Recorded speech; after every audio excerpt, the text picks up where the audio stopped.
niks aan doen nie. Ek sê as hy lig skyn, geen duiwel, geen mag, geen demoon kan jou raak nie. Halleluja.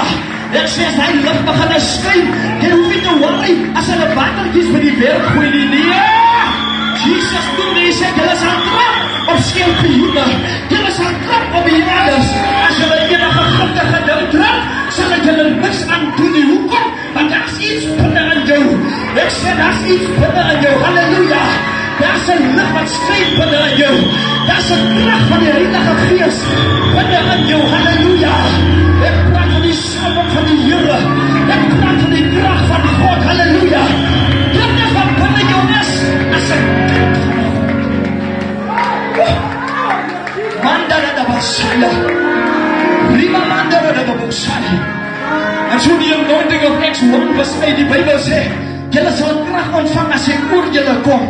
Want die salwe maak as elke tyd, wanneer jy nie iets uit jou eie uit kan doen nie, dan kom die salwe van die Here oor jou. Halleluja. Elke tyd as jy interview toe moet gaan, en jy die al die kwalifikasies nie, dan kom die Gees van God oor jou. Oh, halleluja. Ek sê elke tyd as jy iets moet doen, en jy kwalify nie van die ding nie, jou qualification as die salwing van die Here. Jou qualification as die salwing van die Here.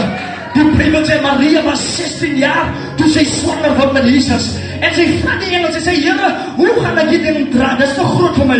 En die Bybel sê, Michael sê vir hom, die Bybel sê, Gabriel sê vir hy sê vir, moet nie worry nie Maria. The Spirit of God will come upon you.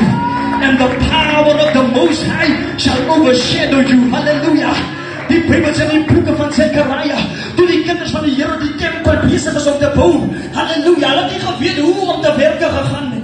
Hulle het nie geweet Afrikaans. They didn't know how to build this thing. They didn't know how to go about this temple. But the Bible says a young prophet by the name of Jehaziel says the Spirit of God came upon him. And Jehaziel says, it is not by might, it is not by power, but by my Spirit, says the living God. Hallelujah. Ek het gekom om iemand langs aan die te sê, sê iemand langs aan die is die Gees. Ek het gekom om iemand te sê vandag, halleluja. Dat is die salwing van die Here, wat jy die Grieks sal klaarmaak. Dat is die salwing van die Here, wat jou sal laat trou. Miskien is daar krisis op jou familie, en die mense sê jy gaan nergens nie.